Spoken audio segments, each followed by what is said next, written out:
Good morning. Welcome to Business Equity and Opportunities. I'm Scott Sander. This is the last Sunday in April. Good time to remind you of an important date coming up soon. Starting May 7th, you'll have to have what's known as a real ID to board a flight or go inside many federal facilities. This day's been coming since 2005 when Congress passed the Real ID standard. Most people have them by now, but if you do not, time is running out quickly. A Real ID has a star in the upper right-hand corner, so if there's any doubt, take a quick look.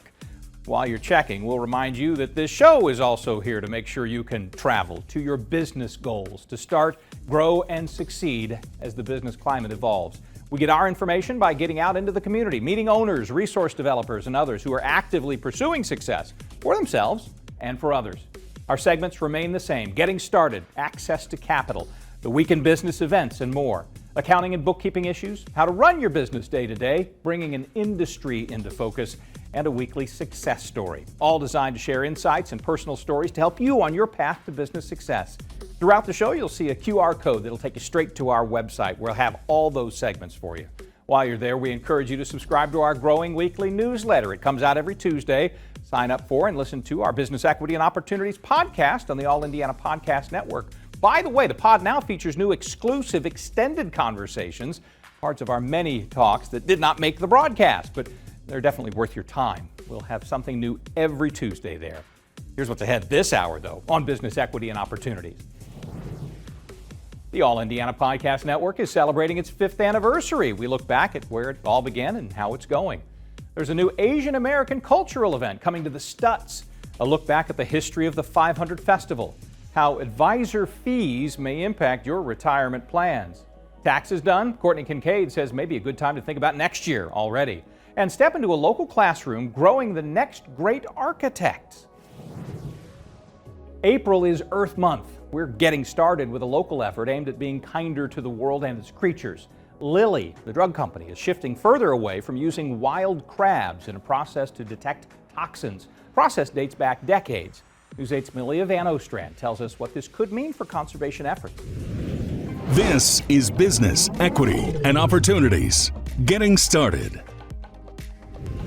Eli Lilly and Company is leading the transition from using horseshoe crabs, specifically their blood, to detect dangerous bacterial toxins to now using a synthetic alternative. We test 80,000 samples per year and it keeps getting bigger, but we are about 80% converted and I'm really proud of that, and our goal is to, eventually get to 100%.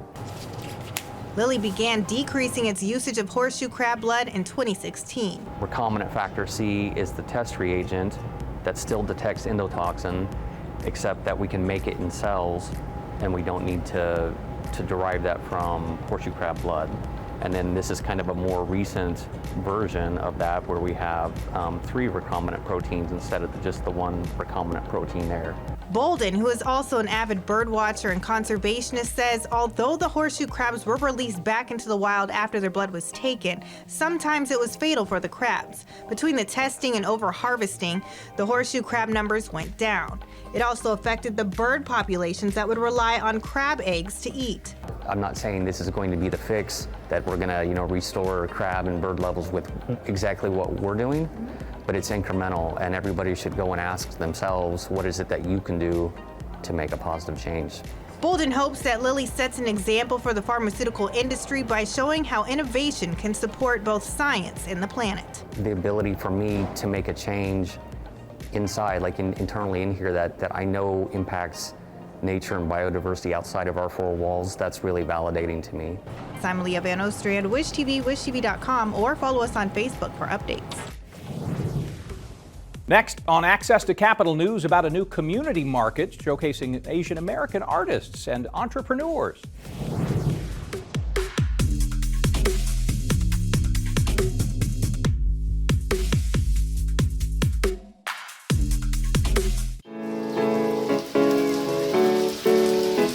It is going to be a rainy day ahead, so if you're heading outside, make sure that you grab your raincoats. It's going to be a wet one.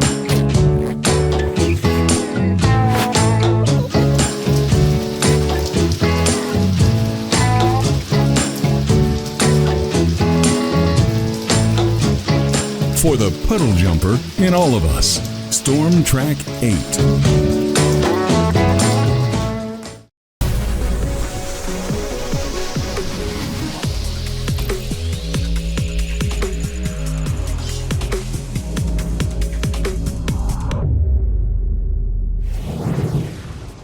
Welcome back to Business Equity and Opportunities. The first Asian American, Native Hawaiian, and Pacific Islander, or AA&HPI, community market is coming to the Stutz Building to showcase artists and entrepreneurs making an impact in our community.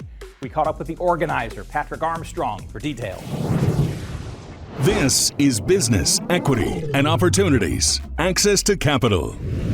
My name is Patrick Armstrong. I am a local media producer, I would say. I have a small media production company called Conversation Piece Productions, and we have one flagship show right now called Conversation Piece Podcast. Conversation Piece Podcast is the place to discover the untold stories of Indianapolis and all of its wonderful people. We have a community market called the AA&HPI Community Market. It is the first of its kind here in Indianapolis, I think, but essentially what we're trying to do is gather a few small businesses in the area, Asian-owned, and highlight and amplify them. We're hosting that from 11 to 2 at the Stutz Building on May 4th, and it's just a way to build community and hopefully support some of these local businesses that we have here.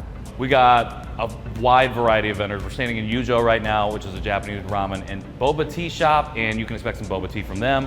We have a stationery organization. We have a candle making company. We have a digital creator who does drawings.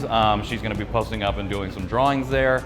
We also have a speed friending event. So we have a local dating company owned by one of my friends, Bo Turner, called Find Indianapolis, and we're also going to be hosting a speed friending activation. So you don't have to find a date, but it's a good way to build community there as well.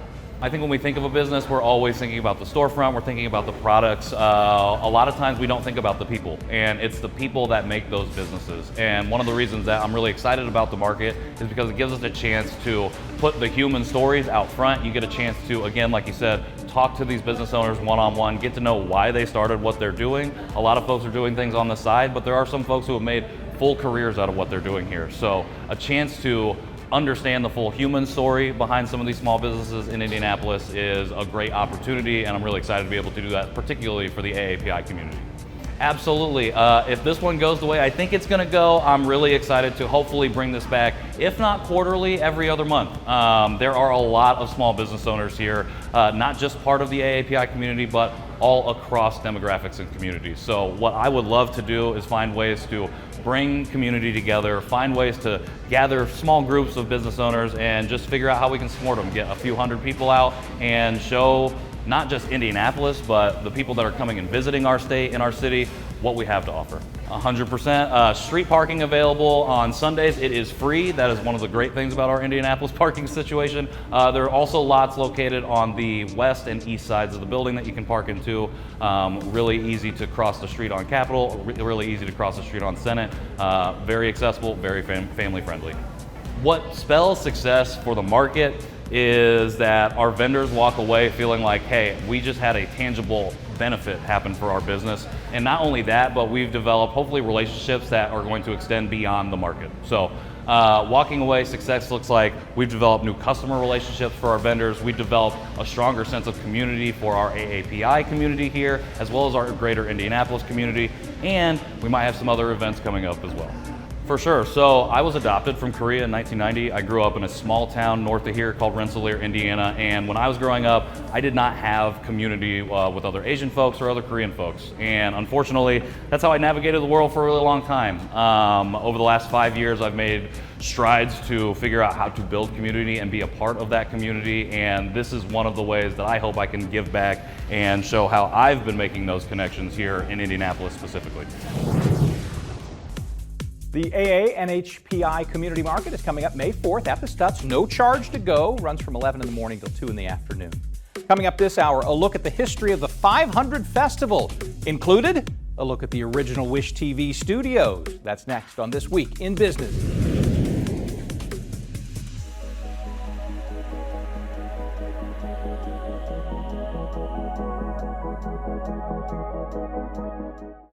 This is Business, Equity, and Opportunities.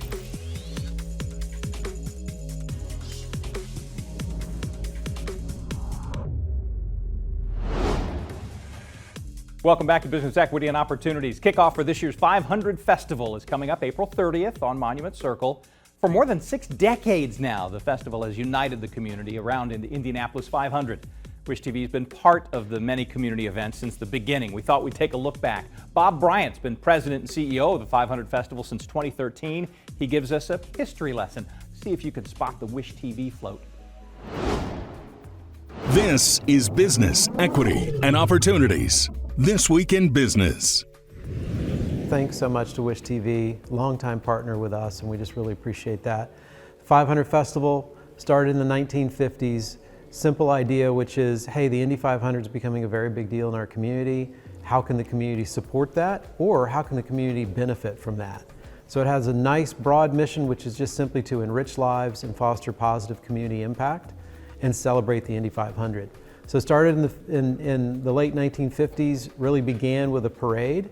And then it's just, we've had a variety of events over the years and continue to fine tune ways that the community can benefit from being the home of the Indy 500, and how do we leverage that for those wonderful ideas of life, life enrichment and community improvement. Well, first it started with just how do we extend the celebration? So when you think about a parade, or when you think about the parties that we've done before the race, things like that, they were items that were about extending the celebration, bringing community together. But then we also started to look at how do we leverage the value, obviously, of the Indy 500, which segued into the education program that's in almost over a third of all fourth graders around the entire state of Indiana utilize the education program that the 500 Festival puts together along with IMS and partnering with IU Health. We even looked at things like the IU Health 500 Festival Mini Marathon over 40 years, becoming one of the largest half marathons in the country. Over 1 million Hoosiers have run the Mini at least once. So then it was also leveraging our own events and saying, okay, well, there's a health and fitness piece to that. And so now we have a Kids Fit program that's in schools. We have a rookie run at Kids Day. We have all kinds of opportunity to extend the messaging of health and fitness and striving to meet goals and challenging yourself physically that even the Mini could be a catalyst for. So we're always looking at ways for either our own events or what is happening at IMS and with the Indy 500, how do you extend that into in meaningful ways across all of our population? So in some ways, the festival is helping to provide a platform where there's something for everyone. Whether you go to the track, whether you go to the race, whether you're a fan of IndyCar or not, which we hope you are, and we hope you have that experience, but there will be something of value that we're the home of the Indy 500, and you will find something that you can participate in and that you can do, and that has value back to the community. A reminder, 500 Festival kickoff to May is free and open to everybody, April 30th from 11 in the morning till 1 in the afternoon on Monument Circle. Up next this hour, Courtney Kincaid has some tips on why you should start planning for next year's taxes now. This Week in Business is made possible by Indy Biz Pass.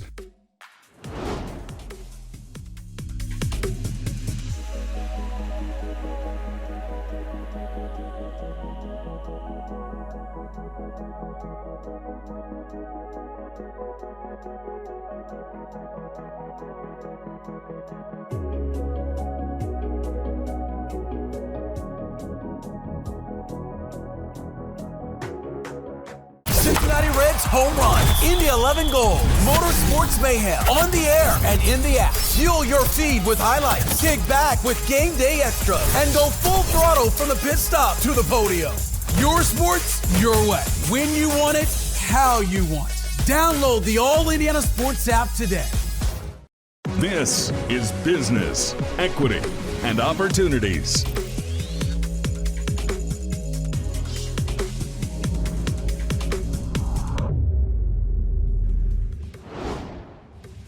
This is Business, Equity, and Opportunities. Thanks for spending time with us. By now, whether it's for your business or your family, you should have filed your taxes or gotten an extension.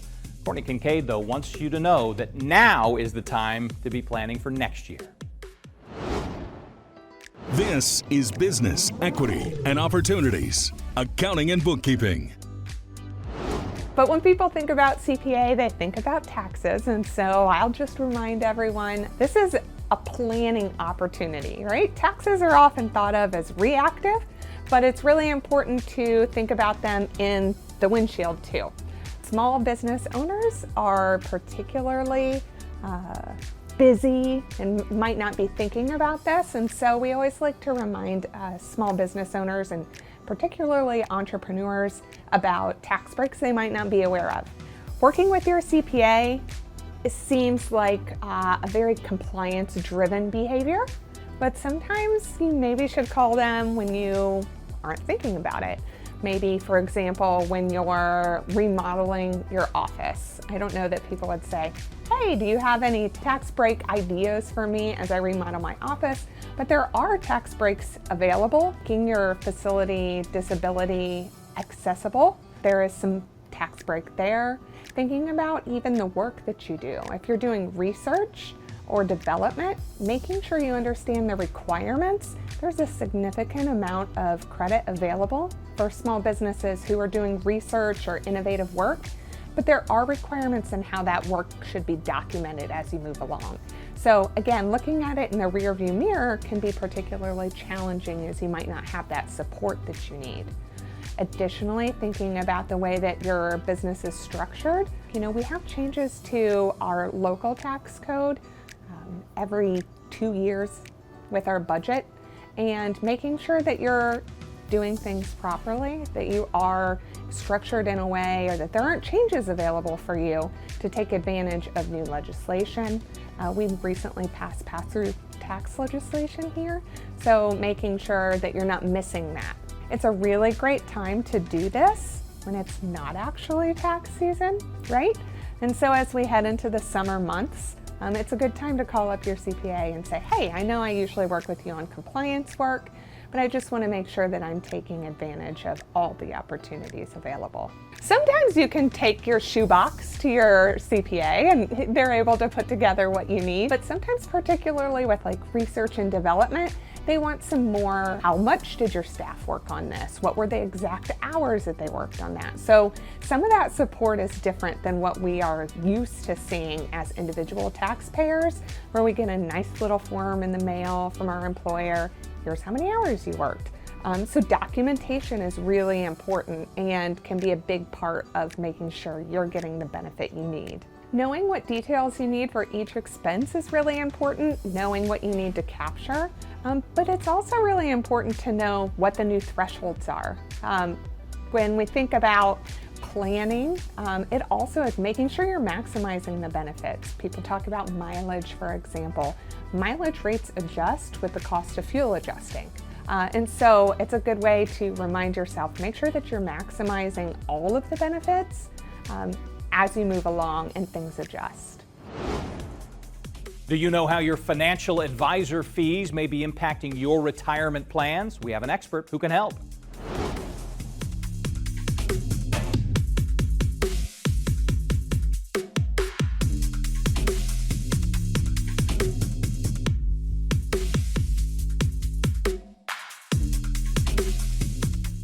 This is Business, Equity, and Opportunities.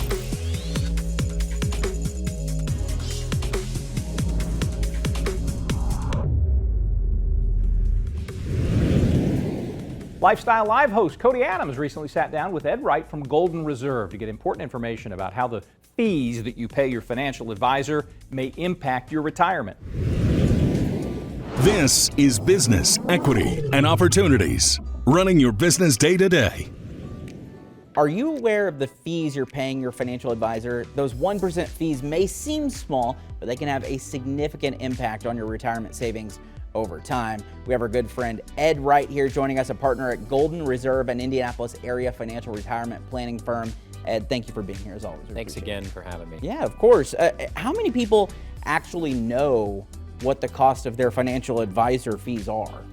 Very, very few, right? It's surprising to think that, but most folks, that, oh, I pay 1%, but if you ask somebody, like down to the dollar, what did you pay to your advisor and your investment managers last year? Very few folks have an idea. It's designed that way, perhaps, so that you go, well, 1% doesn't seem that big of a deal, but 1% of a million is a little bit more than that, right? Yeah, it's definitely, there's a lot of, especially in this world where we've got an app that tells us exactly what we spent last week, like, why isn't it more apparent? Yeah. Well, can you explain what these fees are supposed to cover then? Right, so a lot of people work with a financial advisor. A financial advisor is going to charge, it's 1%, let's call it. That's for the advice and guidance that they're giving you. They're going to guide you towards investment managers, these mutual funds, whatever type of investment you're in, and those managers can also charge a fee that could be as much as 1%, right? So it can really add up when you actually take a look at it. Why are people letting this happen then? Because to me, it sounds like they're just kind of hemorrhaging money at some points. Yeah, so this is how the industry was built, is one part of it. And again, like 2%, 1%, It sounds small. And the market has been on a 15-year straight up run for the most part, right? So it's easy to just kind of fall asleep at the wheel, and it seems small, but it can really add up when you actually do the math. Over a 20 or 30 year plus retirement, what's the reality of how much these fees can actually drain from your savings? Yeah, so the math on it just doesn't make sense when you actually do it. If you've got $1 million and you're paying an advisor 1% a year to advise on that, that's 10 grand a year. Yeah, that's insane. Right, if he's choosing an investment that also charges a built-in 1%, that's another 10 grand. That's $20,000 a year. And if you think about that over a 20-year retirement, that's $400,000 that goes out to your advisor and the manager. And then if it's a 30-year retirement, I mean, we got new drugs and people are living longer, right? That's $600,000 a year that's gonna come right off the top of your portfolio into your advisor and the manager's pocket. Wow. How can your roadmap for retirement help in this? Yeah, so for folks that want one, we will build a roadmap for retirement. And one of the very first things that we put in there is what we call our fee filter. I know it's revolutionary, but we think folks should know what they're paying. Down to the dollar, crazy idea. Right?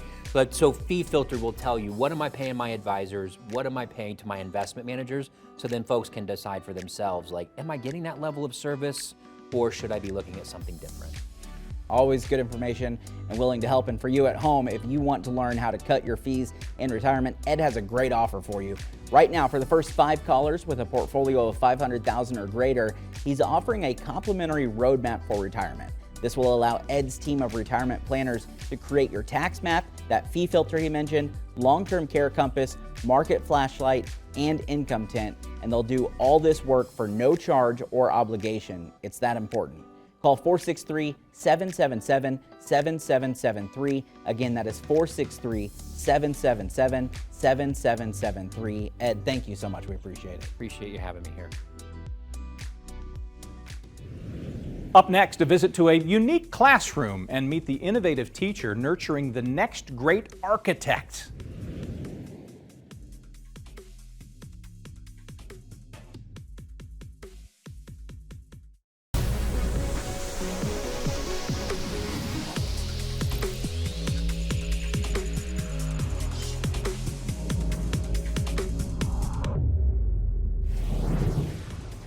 Welcome back to Business Equity and Opportunities. Kiana Walker is an award-winning architect, educator, and the founder of The Next Great Architects. It's a teaching studio that's dedicated to empowering the next generation of designers.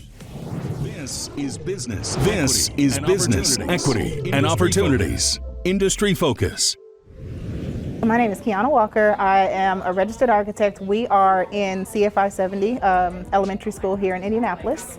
I'm also a member of the American Institute of Architects, and this is a Next Great Architects after-school program. It really started with seeing the men in my family because they were carpenters, but I didn't understand what they were actually doing. I just knew that they went into a house and gutted it out and made it look amazing. It wasn't until the 8th grade that I figured out the profession of architecture, and so from then on I was taking all the drafting classes, all the math classes, and then came to Indiana and went to Ball State because that was the furthest my mom wanted me to go to college. But it worked out because Ball State was ranked 5th in the nation for architecture school at the time. And so I just stayed. Like, I ended up graduating from Ball State and coming to Indianapolis and working. Did a master's degree in Boston Architectural College, which is, Boston, Massachusetts, and then been here ever since. So I started my family here and also established Next Great Architects here. When I was in school, it was actually, it's a very rigorous program to kind of get through anywhere, but The challenges that I faced, I also realized that there were a lot of kids that were quitting. So like the people that I started school with, they were not the people that I graduated. They went on to do other things. And so I wanted to, and even myself, I felt like I didn't necessarily have as many resources or support. So I wanted to be the resource that I needed for younger students. And I knew the only way that I can actually help them in college is to get to them before college. So I did a little bit of research and figured out that most kindergartners don't even know that architecture is an option. And so, so that's the reason why I went as early as kindergarten. Because like I said, Next Grade Architects is a teaching studio, and it starts introducing architecture to children as early as kindergarten all the way through college and licensure. But the main idea was to be able to support those college students. I think that architecture, I don't necessarily think that there's a shortage. The industry is changing because it used to be known as the gentleman's profession, right? And so now there are more women that are involved in architecture. I do know that there was a study done by NCARB and NOMA. NCARB is the National Council of Architectural Registration Boards, and then NOMA is the National Organization of Minority Architects. They did a study on belonging, and so just finding like the barriers that are within the profession. And so Black women, I think they only account for like 0.4% in the nation. So that's something that, you know, we want to make sure that we work on, but the industry has changed, but I don't think it's decreasing or deteriorating. I think a lot of people still really don't know what architects do and what they contribute, and so that's one of the things that I want to make sure that we're doing. And with the AIA, they're, you know, focused on making sure that people understand what we do and our value to the community. I think it also has to be encouraged and nurtured, because sometimes, unfortunately, we still live in a world where people might steer someone in a direction based on their own ideas. And so my biggest thing is making sure that I'm really speaking to the heart of the child, and it's more about encouraging and building the confidence. Because like I said, when they get to college, it's a very different world when you get to college. So I feel like if they have a stronger self-confidence, then they'll more likely be able to succeed and get through that college experience. Well, when I first started, I actually was kind of separate, but I ended up getting involved with the American Institute of Architects, and it's been really supportive. I feel like I've been able to kind of spread out more because of the support of those types of organizations.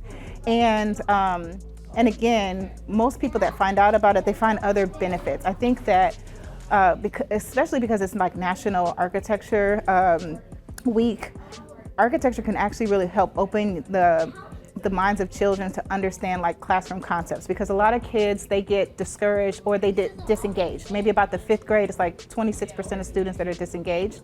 And part of that is because they don't necessarily understand why they're really doing the class. They feel like it's pointless. So this is like a tactile type of education. It's almost like learning through creativity, and it re-engages students back into learning. I think what surprised me is I didn't realize how it could actually change the behavior of a student, because if they are really engaged in what they're learning, but they don't realize that they're learning in that capacity. I had a student once that he had been labeled as difficult, but when he came in my class, like the teachers were very shocked that he was engaged, that he was on task, and it was really because he was doing something creative that he could connect to. I think that number one is to be a little bit more easygoing, right? Because kids don't have life to kind of taint them on their creativity, so they're invincible when it comes to design. But it also makes me realize they pay attention a lot more to what's going on in their world. For instance, I had a group of students one year that so they get to choose their own neighborhood name. Again, I make it their own, and when they do the community space, they pick something based on their hobby so that I know that they're engaged in the design.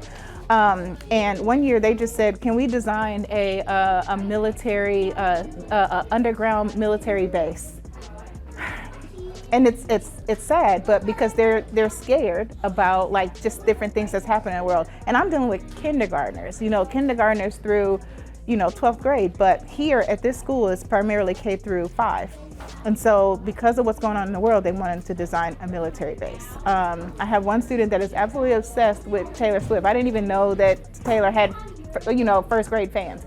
But one year she designed a concert hall only for her. So it just lets you know like how attentive they are to what's going on in their world, and they actually soak all this information in. They come in telling me like, oh, Ms. Walker, I saw a butterfly roof, because they may not have known what that was before. So Next Grade Architects has actually already impacted over 7,000 students from kindergarten through college. And that spanned from Indiana all the way to like North Carolina.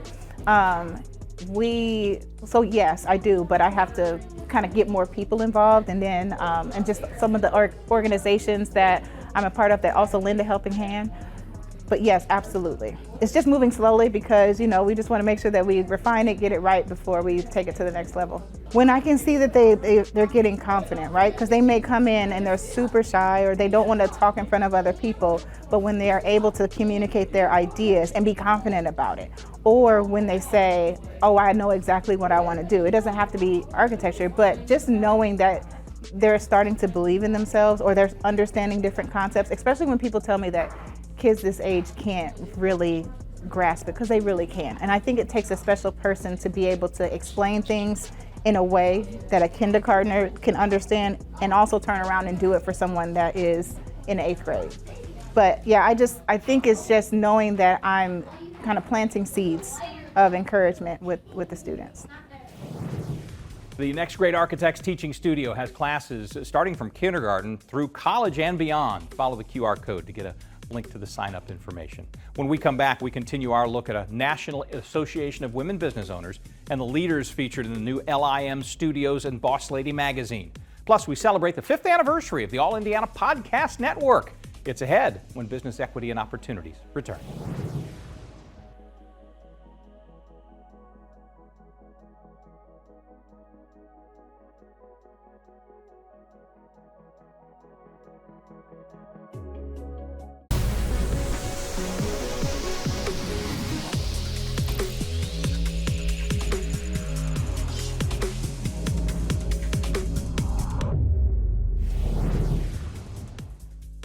Between now and the June 16th release of the NAWBO Indie Boss Ladies magazine, we're introducing you to some of the leading local women of business and hear their success stories.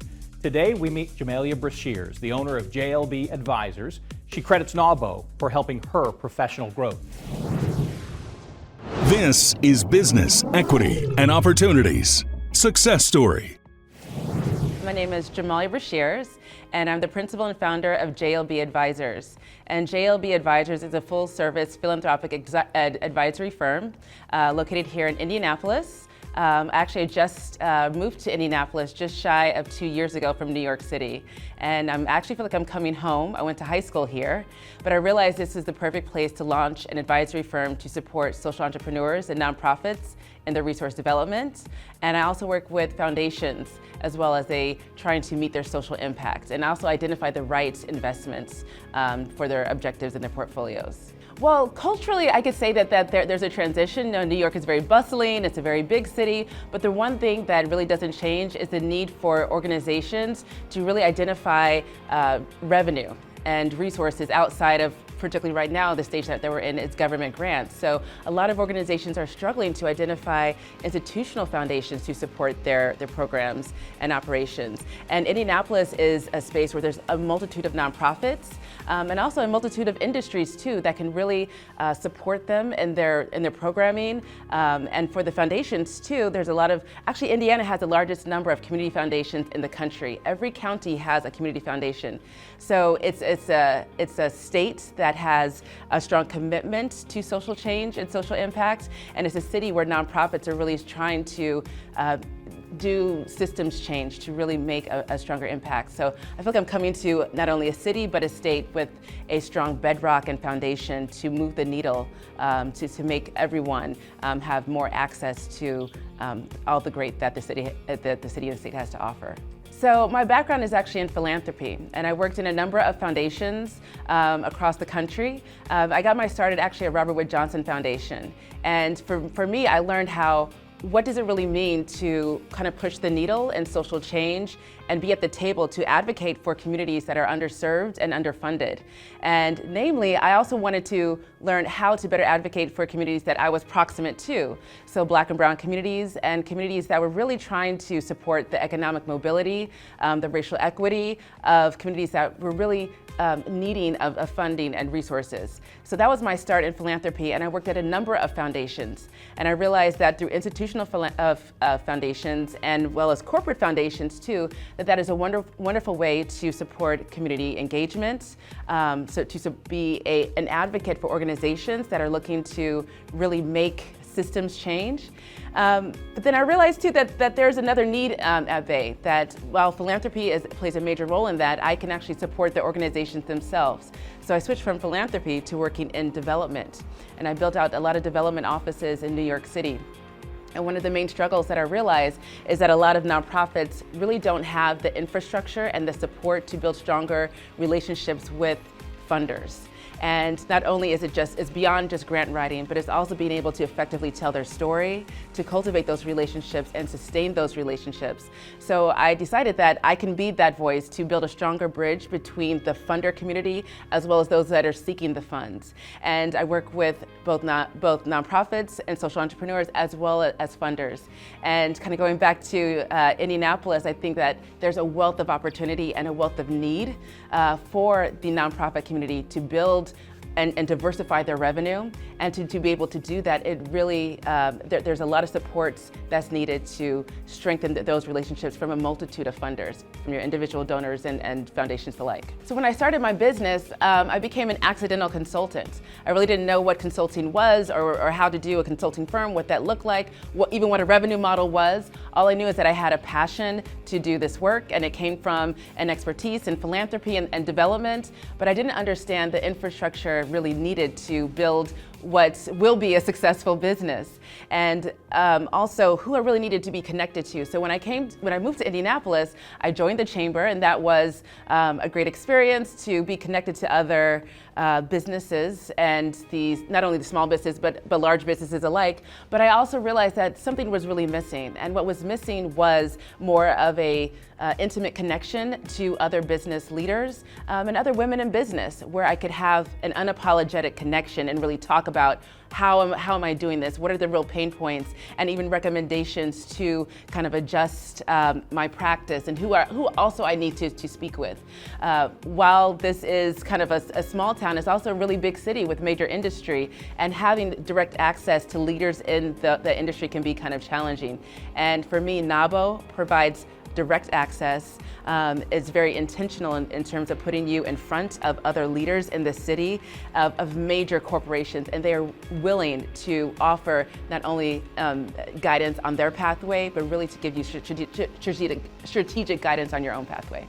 As we all are aware, our country is pretty much under siege, and changing the rights of underserved populations every day. And for me, my work is rooted in social impact and equity. So for me, as a woman small business owner, my role is imperative.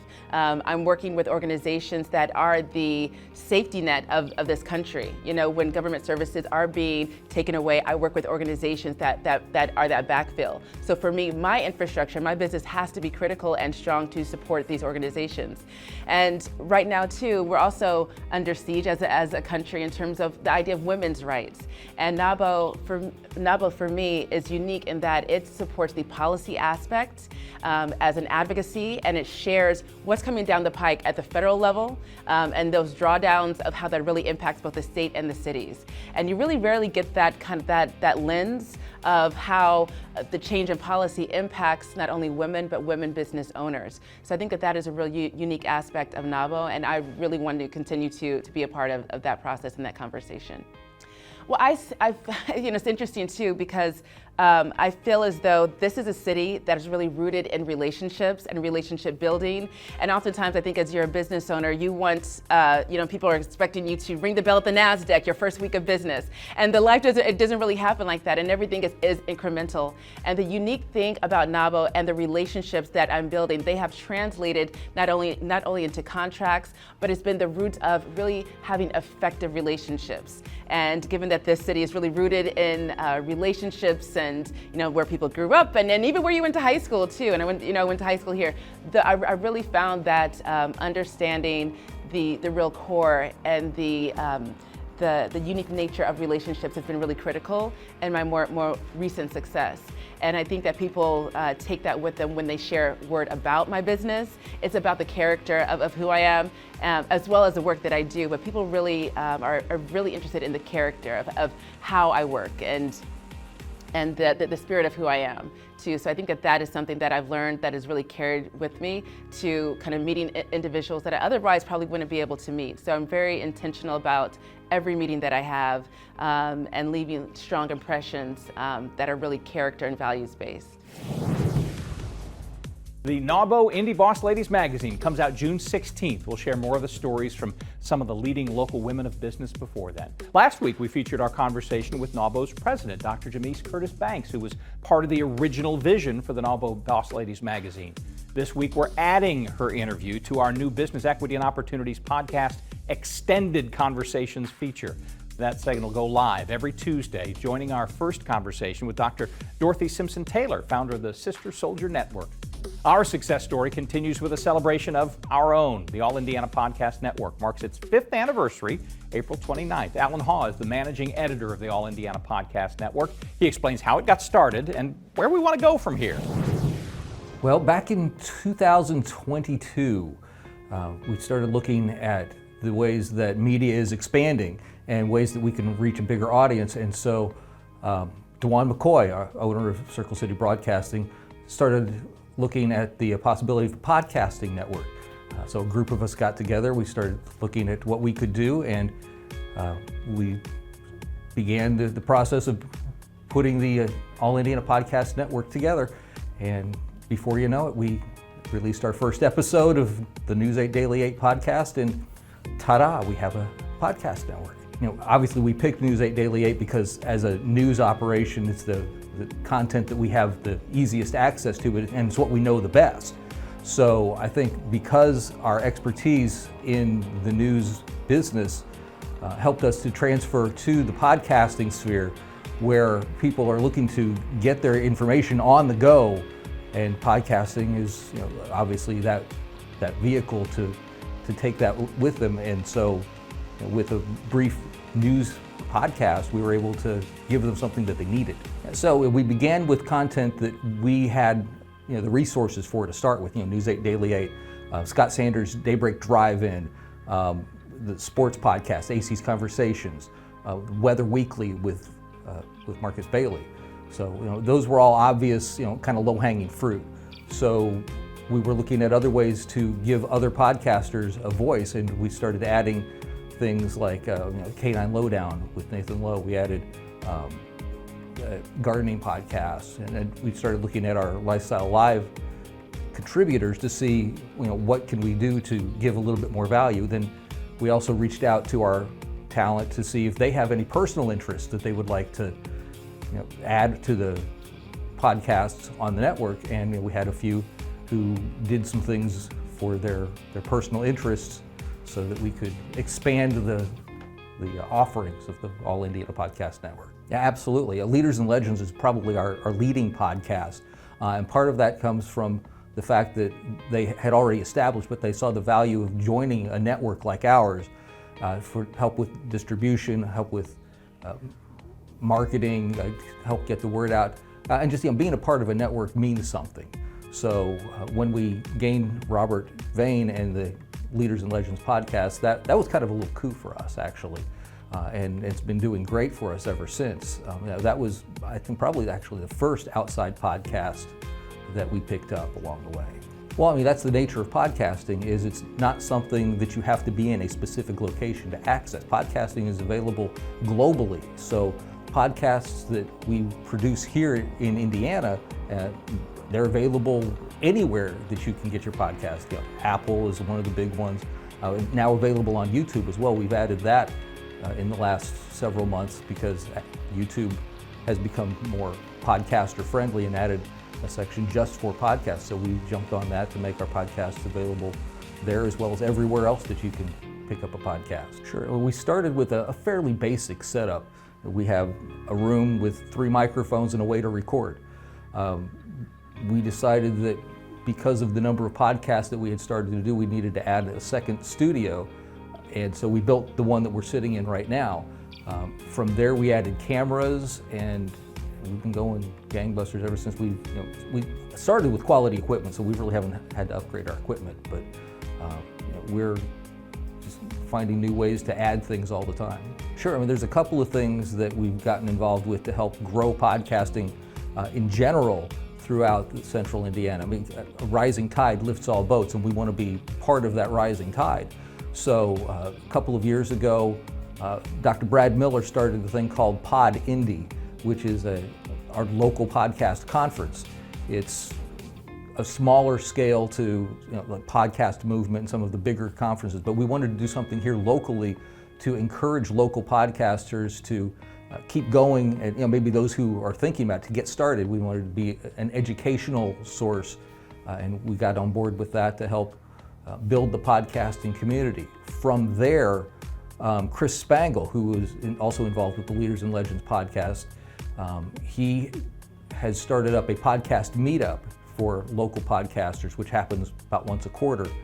And I've become an ambassador for that program, and we meet with podcasters, gather everybody together for a little bit of education, a little bit of just getting to know each other and camaraderie within the podcasting community.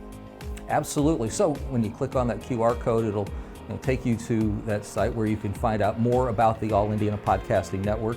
It'll help you to reach out to me to be able to discuss your thoughts on starting a podcast. We can help you get your podcast started. We can help you plan, launch, grow, market your podcast, and we'd love to be able to help you get started on all of that.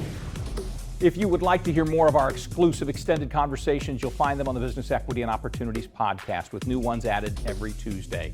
You'll be able to find a direct link to them from our free newsletter that comes out every Tuesday. Sign up for that newsletter on our website. Follow the QR code that's on your screen now. Join us again next week and every week for more Business Equity and Opportunities. Airs every Sunday, free over the air on WISH-TV or online, also free at WISH-TV.com. We post each of our 7 segments from the week and past episodes on our website. Spend some time there. Thank you for spending this hour with us. Join us next week for more Business Equity and Opportunities. Till then, I'm Scott Sander. Have a great day. Business, Equity, and Opportunities. Made possible by Fifth Third Bank, Indiana Black Expo, Gemco, Indy Biz Pass, Bose McKinney & Evans, Eskenazi Health, and Lilly, a medicine company.